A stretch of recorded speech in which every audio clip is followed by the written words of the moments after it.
Heidi ho! Welcome in, everybody. This is the First Day Podcast. That's Leigh Ann. Hello, I'm Michael Govier. Today we have our guest. His name is Luke. He's joining us via satellite from his home, and it's a pleasure to have you here, Luke. Luke, you've enjoyed the show over the last couple of years. You've always given us a lot of props. Why do you like our show? Where to start, buddy? First of all, thank you for inviting me onto the pod. We're so excited. Yes, yeah, I'm very excited as well. The reason I was late too, by the way, is I was talking to our buddy Joey C, about socialized medicine, and it's his fault. He kept me detained for an extra couple of minutes because he didn't understand the values of it. In any event, yeah, man, I've listened to I don't know, 20, 30 episodes over the last couple of years. And, you know, one thing I've always loved about this podcast is I feel like, I think, Mike, I've told you this on multiple occasions, that it's honesty. I feel like everybody is very honest here, and it is missing in virtually every area of our lives. So I appreciate that. Wow, thanks. Yeah, that's a damn shame. What a sad world we live in if that's true. Yeah, pretty sad. But at least we have it, so everybody should be listening to the show then. This is true. Yeah, this is definitely true. And also, like, of course, Leigh Ann, you should know, every time I talk to Mike about the show, I always say how good your questions are and how great of an interviewer you are. So, wow. Yeah. Thank you. No pressure. No pressure at all. Yeah. What are you trying to do with that light? I knew that was going to annoy you. Her light or my light? No, mine. No, you don't have a light. Yes. Okay. You just have general light. I will turn it off. You boys continue. You don't have to turn it off. I'm just asking you what's going on with it. Anyways, who cares? All right, so Luke's here. Yeah, nobody cares. Luke's here to talk about stuff. Of course, firstdaypod@gmail.com. You want to send us a question or you have any comments on what you hear. Leigh Ann is still running the book club every Monday night at 8 p.m. Eastern time. She just wrapped up book club. She wraps up book club and she comes right into this show. Yeah, Luke, what's your opinion of that book that they're finishing up there? Yeah, influence people. Yeah. No comment. Be honest. Go for it. Well, why are you reading it? So the way that we pick the books is everybody puts in their suggestions and then we vote on it, and it's completely democratic the way we do it. Is it crowdsourced through the pod? So no, actually. Oh. Well, yeah, that's a partly. Well, through it started through the pod, our book club, but now it's only through the people that are in the book club. So there's about 14, 15 of us. But actually, that is something the next go around, we should throw it out to the whole pod family and get people to suggest. That would be a great idea, actually. You need to, get a Patreon tier, and then, you know, for $5 a month, $5 a month, you can pick the book for their book club. Actually, I would pay $5 so simple, a month. like it's that easy. Why don't you like the book though? Come on, answer the question. Why do I like the book? No, Luke, answer the question. Why don't you like the book? He's asking me, but I've only read like the Cliff's Notes from years ago. It's an old school book. It goes way, way back. So I was wondering why you guys actually chose it. And what is the title of the book? The title of the book is How to Win Friends and Influence People. So you would actually, I wish that you were a part of book club, because we also have another gentleman that takes this, and instead of, well, he was very different today, but he looks at it like there's evil ways that you can use the principles inside of this book to get people to do what you want, even if it's not for the good of everybody, kind of thing. And so is influence supposed to be, is influence in this book considered actually altruistic or for some good outcome? Well, that depends on who's reading it, I guess. What it is supposed to be is, I guess it does. It's exactly what it is. It's a manual, just like the Prince. So all that it is. So, and this is what I love about book club, is that we have people, especially with this book, that are going back and forth. Yes, it's only for evil, or, you know, to get people to do what you want them to do, even though you're going to trick them into it. Well, what is influence? How do you define influence? Get people to to do something you want. Yeah, to go to your way of thinking. But it doesn't necessarily, that's one of the things that we have in here, is that influencing now sounds really shady because there's influencers out there that are, but we're always doing that. Luke, you're going to be doing this a lot when you're going to be Papa Bear. Yeah, well, you can try to make this about me, but honestly, when you think that influence is not bad, I'm not saying influence is ultimately negative. I think for me, like for instance, politics is all about influence and power. Mm-hmm. But when you are reading a text like that and you feel like, let's say, positive vibes, you're getting good vibes off this book. Mm-hmm. Now the person next to you could easily be getting really positive vibes too, but that person could be completely evil, or maybe they're like a little askew from you. What's the goal of the book club, in the end? Like where do you feel like you guys are gonna come down on this? So with this, we had a very good example. So Kelly, actually, Kelly Ring, she was in this, she's in our book club, and she gave Kelly, if you're listening to this, I hope that you're okay that I'm going to share this part of it, but there's nothing wrong with it. Kelly, hold on, I got to say hi to Kelly. Kelly Ring, oh my gosh, great person. Amazing. I knew her, I've known her for like 10 years now. Holy shit. Yes, okay, Mike just rolled his eyes. Mike rolled his eyes as he does. Anyway, she had a really good kind of aha through this. So normally when she's buying or selling online and somebody kind of gives her something, she buys something and it's not what they advertised. Normally she'll just go full out like, you're in the wrong and you deserve, like, I deserve you to do this and like, and she decided this time, it happened to her again, and she decided this time she was going to just take a step back and start like using some of the principles so then she could get that seller to do what she wants to be able to, because there's no, right? Yeah. So she did, it worked, and then everybody ended up being happy. So she got what she wanted. The seller got to save face. Everybody felt good coming out of it. So it's what I'm taking it from it is the big way of being kind to people. And if you want people to do what you want them to do, you can be kind about it. Forcing people to see your way is never going to work. So in business, in parenthood. Boy, did I go wrong with politics. Just trying to force people to see my way. That you're right. That has not worked. I'm lucky enough to have people like Mike in my life who completely understand the worldview. There's a guy out there named Chris Voss. Have you ever heard of him? No. Chris Voss, I came across him 10 years ago or so on YouTube, and he is an FBI negotiator, was for his entire career. Okay. And he has a lot of interesting kind of just face-to-face tactics, like regular in the room type negotiating tactics, which I thought were really interesting. Mm-hmm. I don't find myself in rooms like that very often. Where am I going to really negotiate? Getting a job, that doesn't necessarily mean that I get to negotiate my salary on the spot. Right. I mean, so when you have a position of leverage, I guess, or a position of desperation, I suppose those are kind of the two spots you're going to be in. Or if you're in a commerce relationship where, the transaction is the actual goal.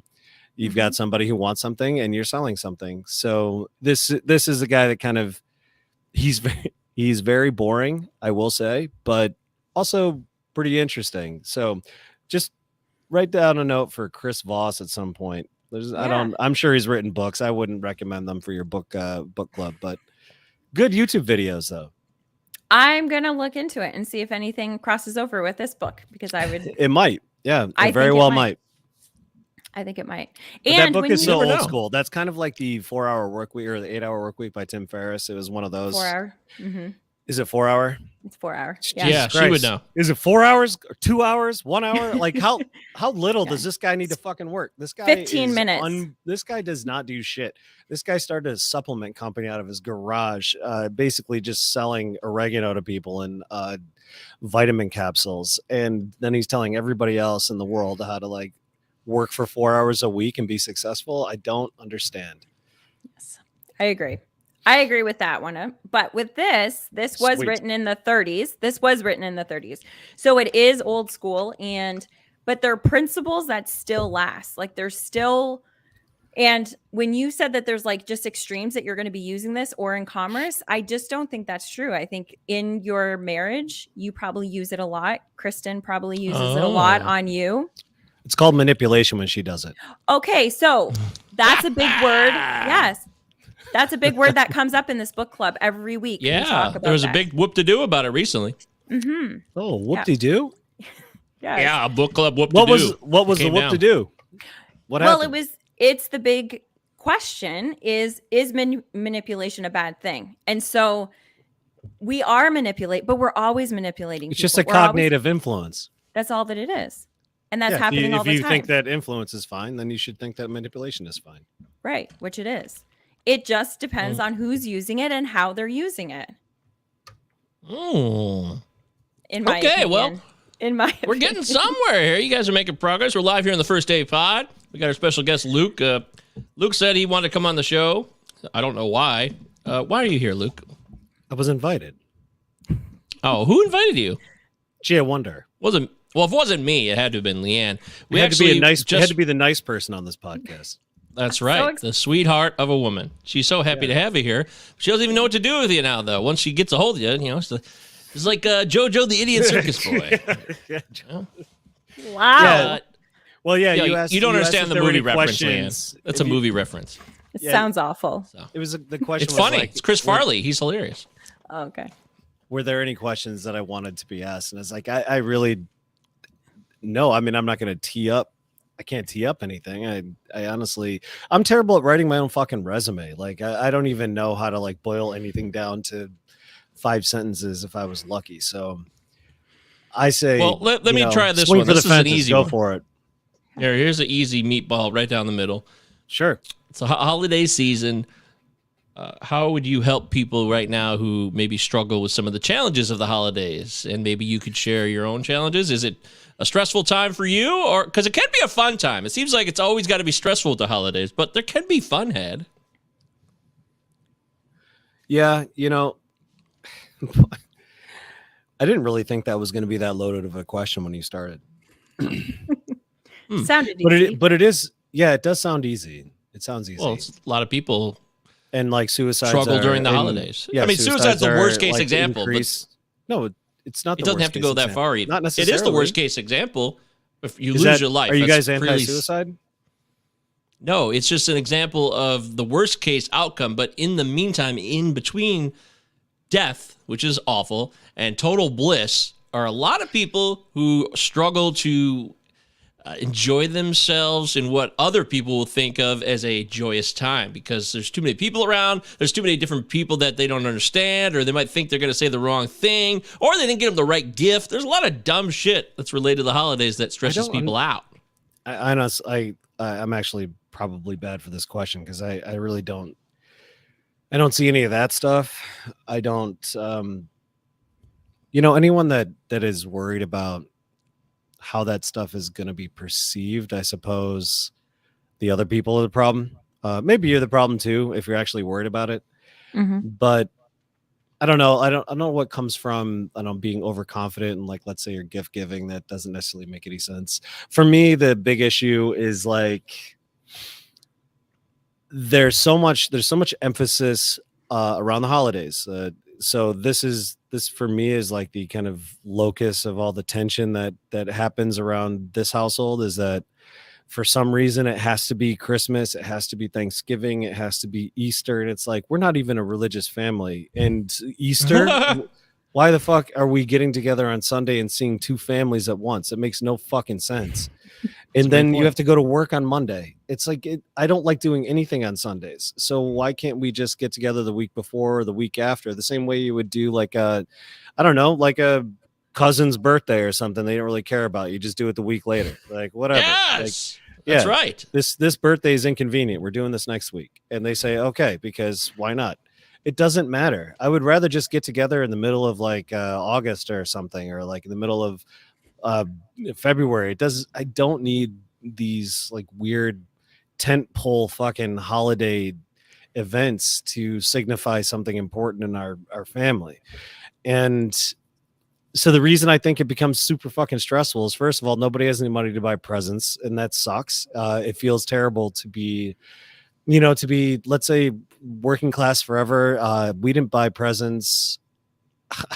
I have not bought presents or received a present from my family in 20 years, probably, roughly.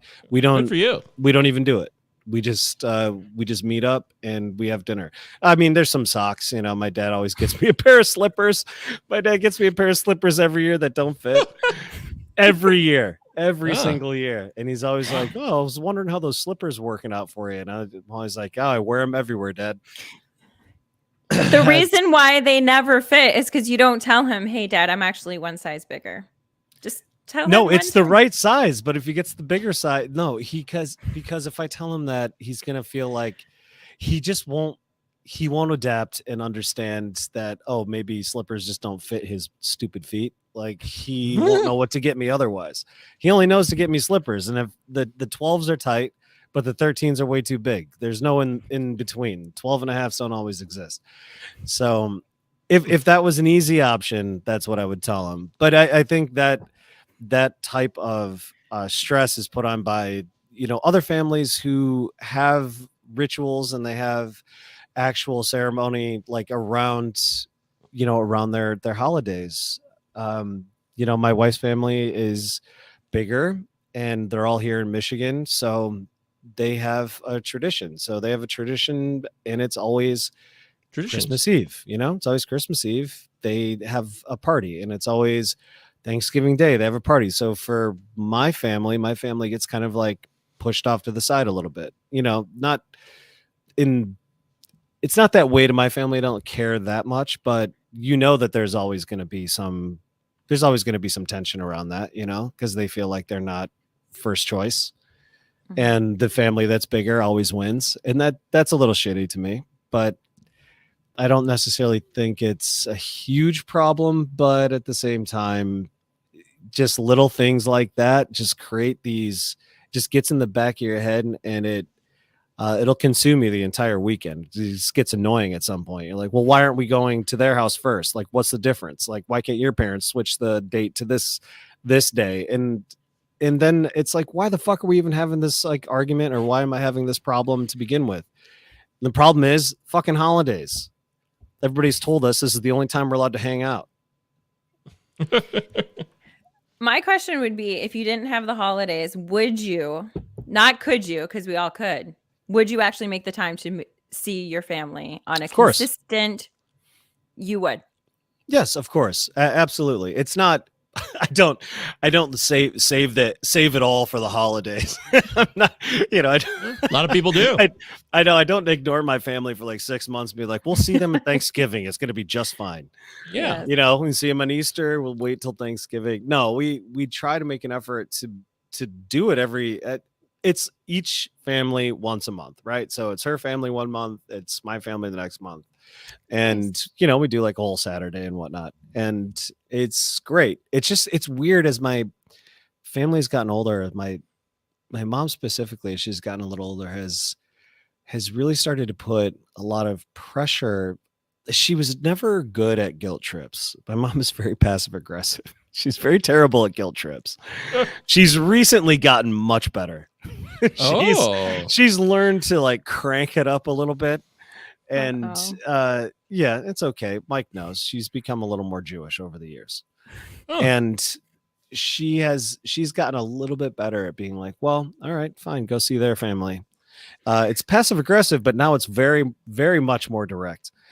And I don't think she's actually said that specifically. Not that she's going to listen to this, but I think over the years, for some reason, well, not for some reason, but she really requires that family get together more often. And it's like, I would be an asshole. Like if really that was my problem, that's not my problem. It's more like, it just should not be only around the holidays. I mean, we should be able to appreciate the opportunities that we have to like be together and to spend some time together. I do understand that, we're dealing with boomers here.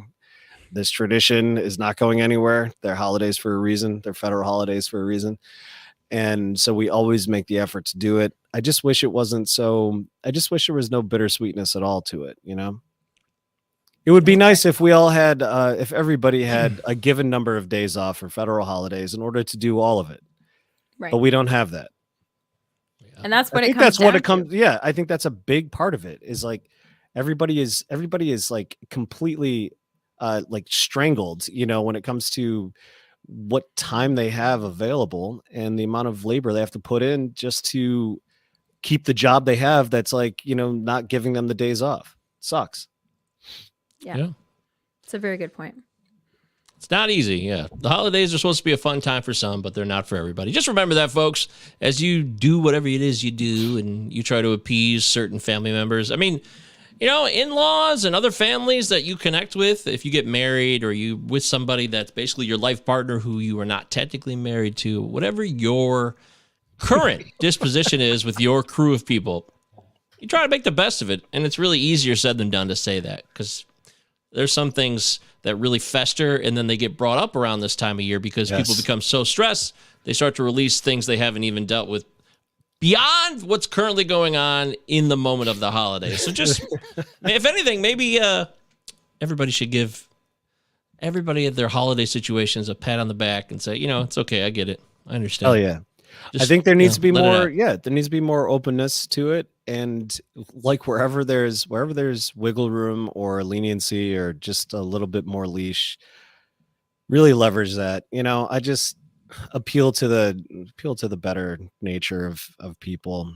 I mean, sometimes you'd be very surprised too. Like Kristen and I were going through years where I thought for sure this was ironclad and she wouldn't budge, and then I brought it up.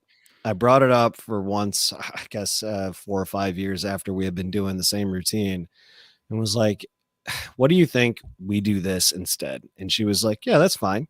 And I was like, Jesus Christ. I think the only thing that really made the difference is I brought it up about 6 months in advance. I brought it up very early on, and that's all that really mattered is she wanted it planned out. And that was the important thing to her. She didn't want a bunch of scrambling around and a bunch of stress that day. So I think that helped immensely. And from there, kind of back and forth year over year, we've had a little more give and go, and it's been awesome.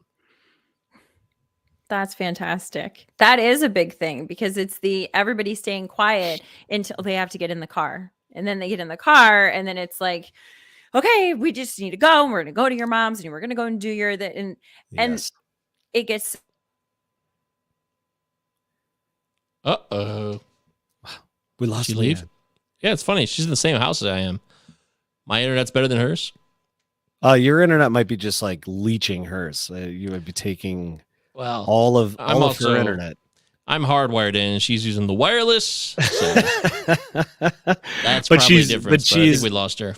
She's entirely right, though. And once you're in the moment, it makes it so much more difficult and so much more stressful. At this point, might be too late for those out there dealing with the same problems. But if you can get ahead of this a couple of months in advance, very, very helpful. What's wrong? If I do a headphone down here, can I do it? What's wrong? I don't know. We're both on the same internet. Yours is working, mine's not. Is your power source plugged in? Mike's already described that he's hardwired. Oh, you've been kicked out now. Now you've been kicked out. Anyways, go back in there. Just come back in. What are you trying to? Just come back in. I don't know what happened to her. So. No, Leigh Ann needs to come back. Oh, Josh says, hello, Luke. This is Josh in the live chat. So, Bobin! No new schedule has thrown me. What's that mean? You got a new schedule at work or what? You got to be more specific with that, Josh. Actually, we'll be seeing Josh in a few days, of course, because it's the holidays. They're going to be driving up here. That's a long drive from Georgia to Michigan. It's going to be a long haul. What is that, about 15 hours? Is that about right? Yeah, it's about a 15-hour trip. And Josh will bring up 2 nephews and the wife. So I hope they have a great trip up here. I got to tell you. Congrats to Josh, by the way. Family man, couple of kids. That's lovely. Josh says our new schedule. Yes, we've moved the show many times. We've been on Tuesday nights, once upon a time. We were on the weekends, sort of. Now we're on Monday nights. It's always Monday night at 9:15, right after book club, the First Day Pod book club. Josh says he can do it in 13 and some change. That's pushing it, especially with two kids. Lead foot, man. Josh, yeah, I don't know, man. A lot of bathroom breaks. Pump the brakes, baby. Pump the brakes. That's impressive. Safe. Be safe out Very there. impressive. You're also going to have some shitty weather, man. You're going to have some shitty weather, especially going through the mountains. Be careful. Oh, no. Gosh. We want him to be safe. We don't know why Leigh Ann got kicked out. Something happened with her internet. She's going to try to get back on. So me and Luke will carry forth here in the interim. Here we go. Right on cue. Yay. See, you're back. What happened? We're on the same internet. I don't understand. Yes, but Mike has already explained he's hardwired and you are not. So this is your fault. Okay. I don't know why. Anyway, get a long Ethernet cord. Big long Ethernet cord. That's all you need. Yay, she's back. All right. So, Leigh Ann, you were saying before you got kicked. Yeah, being stuck in the same car, figuring it out on the same day really sucks. It's just because it's the last minute, nobody's talking. So if you can have those conversations in advance, or have the conversations like on the drive home in saying, hey, what if we don't do it this way next year? No, you got to wait for that. You got to wait for 6 months. I honestly, I feel like there has to be a buffer. There's got to be a long ass buffer. Like you said festering, and the first thing I thought was, oh, that's the spirit behind Festivus. It's all this festering anger. And so it's, Festivus is, I got a lot of problems with you people. That's right. I got to get them all out. Yeah. Josh got his bachelor's, by the way. Congratulations, Josh. Well done. And software development, man. That's great news. Hopefully you'd be able to get a job really quickly. He said BSIT. He didn't say software development. Oh, boy. You're going to look like a fool now. Me? Oh, BSIT and software development. Gotcha. All right. You jumped the gun. You took a risk. I like it. You took a chance. I mean, I saw the BSIT. I felt like that was basically and it's okay. Anyways, Josh is going to be able to use that thing probably pretty quickly, man. I would assume you could get a job with that degree, no problem. Yes. Oh, my God. Especially, right now. So I hope that works out for everybody. Go to fucking Twitter immediately. Oh yeah, you could work for Twitter. They've already purged, so they're gonna have a massive dearth of fucking talent. And Let me ask you something about Elon's that. Elon's already like putting out polls to fucking take a step down because he would try to get out of that contract for 6 fucking months, and so now he's like putting a poll out. Should I step down from Twitter? And he said he's going to honor the poll. But what do you think of people that do that though? What do you think of people that they leave Twitter, for example, because cowards? They feel. They feel there's some type of allegiance to the right or the left. This gets political. In fact, this goes to the holiday season as well. A lot of people don't want to hang out with certain relatives because they automatically see them as a threat or a challenge. It's going to be really annoying to listen to so-and-so. Usually a man, oddly enough, it's always like an uncle or some dude. It's not a woman, but they're out there as well. But how do you make sense of all that? People being diehards for political parties or just for an agenda that they don't really have any connection to beyond what they do on social media. Would you mind reframing that? I feel like I'm catching your point, but I feel like I'm a little askew. Well, I think we're seeing a challenge here mentally. It's a disorder. It's a certain type of program that is built into people through repetition and conditioning on social media, where like people who thought of themselves as left liberals, they left Twitter because they thought Elon Musk was a right-wing tool or something. But my point being is, well, he's a tool. I don't know what kind of wing he is. Right, that's a good one. But how do you make sense of it? Because to me, it seems like it has nothing to do with actual principles or politics or any type of agenda. It's this need to feel like you're doing the right thing, which I guess is what virtue signaling is described as sometimes. Sure. Yeah. Are you talking about Elon, or are you talking about the people that are responding Let's to talk Elon? about people, regular people like you and I, and me, you, and Leigh Ann. We don't seem to act this way, but we all know people who do act this way. I'm not online enough to know anybody that has like jettisoned Twitter, for instance, because of Elon Musk. Honestly, it'd be an odd thing to do for political reasons because Elon doesn't really have any clear kind of political, Right, but why do people do that, do you think? If you had to guess. Because it's really about, I it's do not think about it is politics, part of, it's about no, I think it is part of framing. virtue signaling. No, it's part of virtue signaling. It's just, it's a different side of that coin. Virtue signaling is something a little more specific, but it's pretty similar, you know. Mm-hmm. You want to get off, if you want to get off Twitter because what you see Elon Musk is doing is ruining a social platform. That's a weird kind of gray area for me. But if you want to get off Twitter because he's fired a bunch of people for no fucking reason, and it's clearly a horrendous fucking like corporate takeover by a fucking gilded clown that like came up out of like diamond mines out of South Africa. If you're actually making a political stance, it's going to be difficult to indicate that by virtue of you know, abdicating, you know, your Twitter handle or not using it anymore. You'd have to be pretty vocal about it. I haven't seen a lot of people being vocal about it in that way, but again, I'm not really on Twitter, so I can't quite say. And then you know, when it comes to the kind of inherent tribalism of all social media, because you know, it is a game of fucking, you know, ping pong between idiots. So I don't quite know how to like I don't really have much of an opinion about it because I don't think it really matters that much. I think nobody really should be banned from it. So if you want my kind of political take on, yeah, but that's not what I'm saying. Though. That's not what I said. I'm talking about people's their mental perspective. Why are they like that? Why do they get that way? You have to ask a more specific question.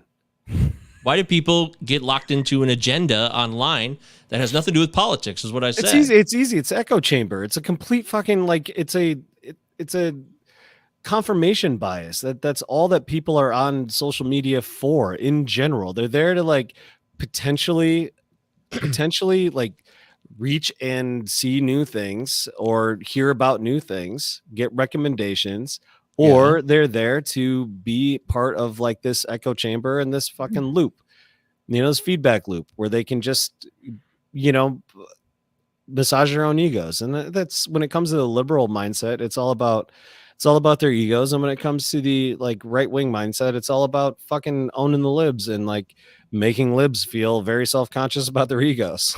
So it's, well, that's basically obvious, but yeah, still doesn't explain people's actions. What I'm still curious about what your actual question is. I mean, what actions? Why do people do all the things you just described? Why do they do that? Wow, why do they commit you mean to an agenda? Value.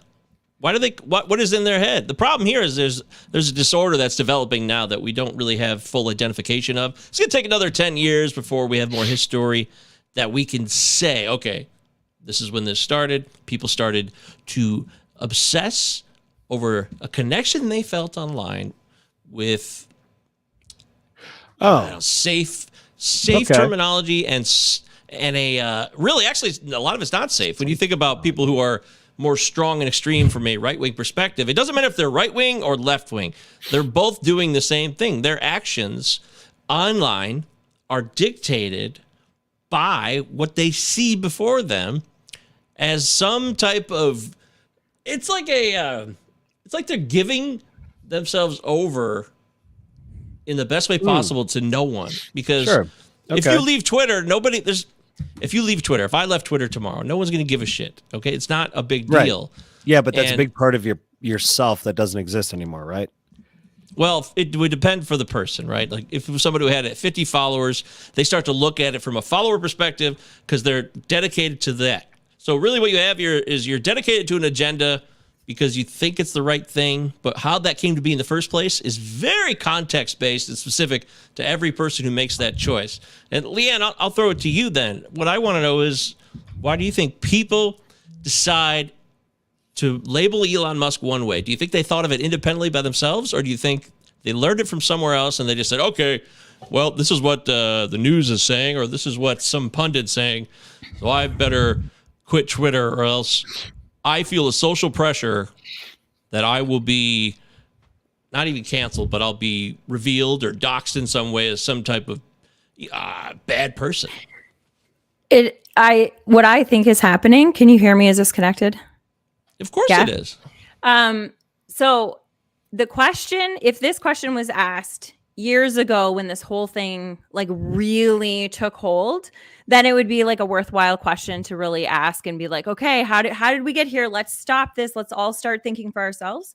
Unfortunately, now we're so far in that it is totally, we're in a position. Have you ever said something and like you were so animate about it that like even when you realized that you're wrong, you're just going to dig your heels in the sand and say nope, and you're going to stick to that decision, even though later on you'll probably change. Okay, so that's great. The majority, the majority of humans, Luke. When I realize I'm wrong, I immediately back off. So this is the thing. A lot of us don't do that. So it's, you're in it and you want to save face and you're just going to stick there. And then maybe if you're in a conversation with somebody else and you saw a different way, then you can change your thinking and you can change it because that person might not know that person. But now when you're online, as soon as you say that you're one way and now you've been, like you were saying, it's just you're getting all of that confidence from everything that you're hearing, you are too far in to ever change your mind because you're being told what to get off of, what to go on to, what to do, what to think, and I think that's where we're at right now. Mm-hmm. No, I think you drilled. Thank you very much for that. That additional comment, because I was struggling with what Mike was saying. Mike called it a disorder at first, but then thinking about that for a minute, it's okay. Mike, you said it's a disorder that's not yet been identified. So I mean, it's too early in this like context of I guess late stage capitalism, or whatever you want to call it.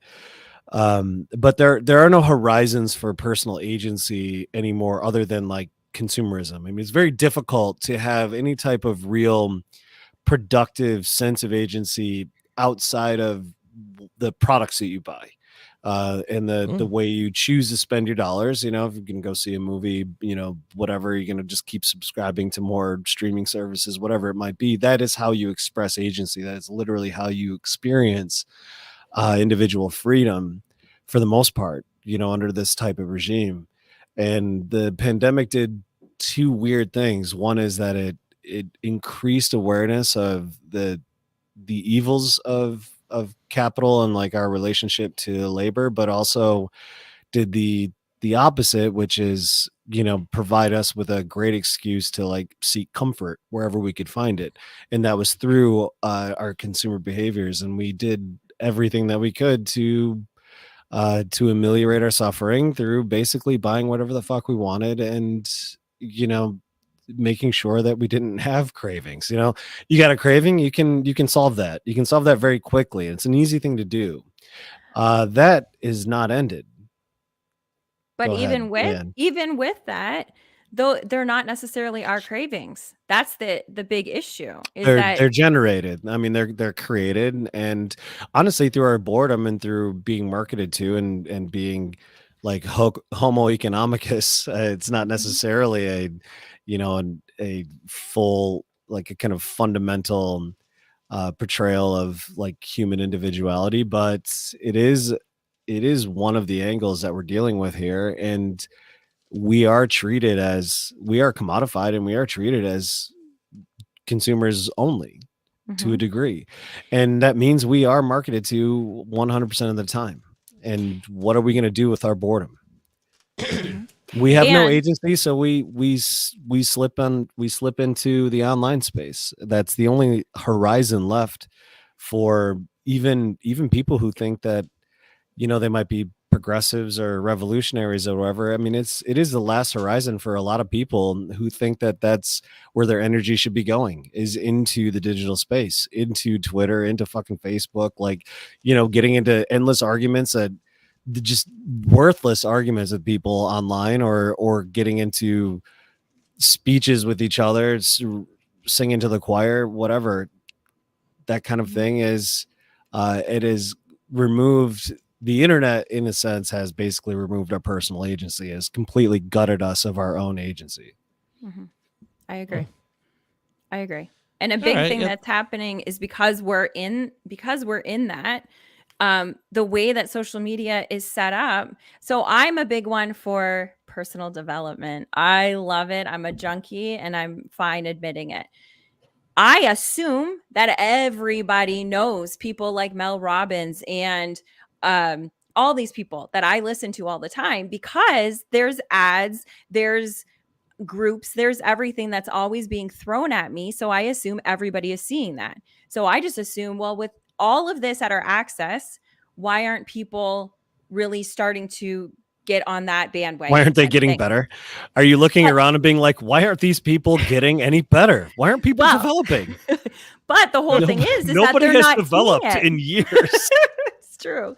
But they're not, nobody's seeing that. So if you're a super right winger, you're not seeing any of the other. You're only seeing what you're seeing. You've already been calculated out. Like you are, I mean, you are either promoted to or you're suppressed. Those are two things that they do on the data side. They promote to you. Anybody that wants to send their podcast to you, for instance, is going to pick all of the interests that they think relate to their podcast. So you said personal development. Now, if you want somebody to listen to, what was her name? Robin Williams or Williams? Robin? Mel Robbins. Mel Robbins. Okay, yeah. See, I don't know Mel Robbins because Mel Robbins is not going to be sent to me, not because I'm a right winger, but because I don't have any of the like data points that are going to indicate that they should send me an ad. Right. So maybe they will now, because maybe that person will say no. Well, maybe that person will say, listeners of First Day Pod, I want them to get the ad for my podcast. So that's how that works. But yeah, you're right. I mean, it is an echo chamber, but it is so rigidly designed at this point. There is no way out of it. And like, I've gotten to the point, I've actually gotten a little bit kind of not paranoid about it, but calculating when I choose to like a video or something. I will like a video that I don't quite like, but I know it's definitely in my like wheelhouse. And I'm like, I don't really like this, but I want more stuff like this tangentially. So I started like interacting through social, like YouTube. I don't do social media, but like through YouTube, I've started literally liking videos because I want to get more suggestions. But you know, everybody freaks out about how Google like knows too much about them. But I still don't have great recommendations from Google. But I mean, I'm trying to curate my own list that way because I know that's how it works. Smart. Yeah. No, that's okay. Wow, that's well said. Wow, time has flown by here, and it's amazing because there's just so much we could talk about forever. But we try to keep these shows to about a half hour, and we're already at 45 minutes. So, half. We'd like to. Yeah, it's I thought it was like an hour and a half. Sorry, guys. No. These are shorter versions because people can only take so much before they just. This should be called Peas in a Pod. Peas in a pod. Josh says the metaverse will only make it worse. Well, that's not good. No, it's all Josh is right though. Josh is right. It is all algorithms, and the metaverse is the last horizon for any type of like emotional engagement online that's supposed to be meaningful. But then at that point, it completely removes you from the physical world. So yeah.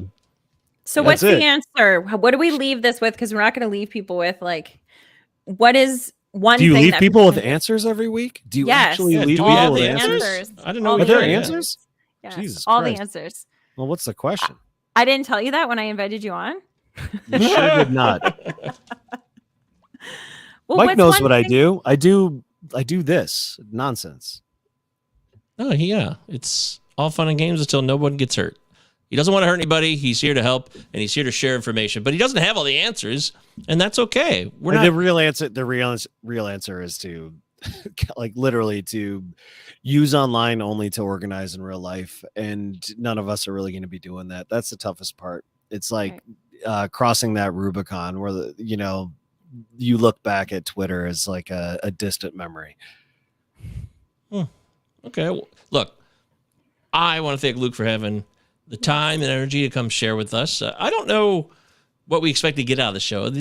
Last week we want to talk about How Am I Not Myself. That was a funny little tagline we were using, and we didn't do that so much. We kind of talked more in vague terms. So if the show wasn't ideal for you, well, this is a good practice run for the holidays, because the holidays might not be ideal for you either. So look at that. You can blame it on me. You can blame it on Leigh Ann for inviting me on. Either way. Blame me. There's no one to blame. We're all responsible for our own actions here. End of story.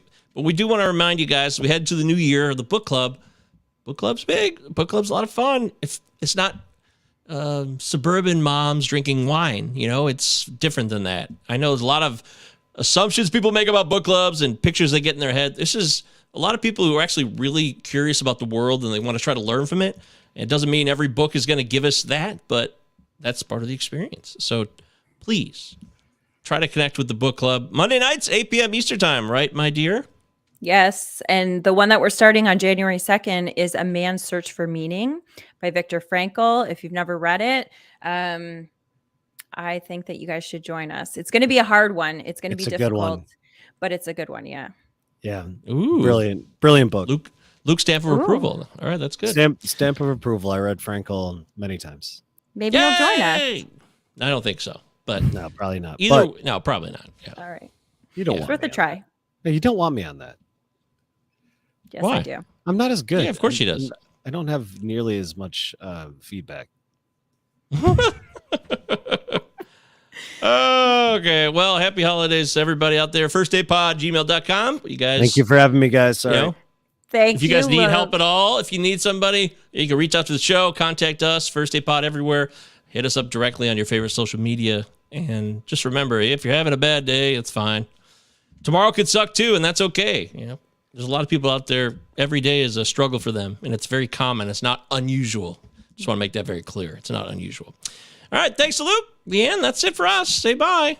Thank you. Bye. Thanks, guys. Bye.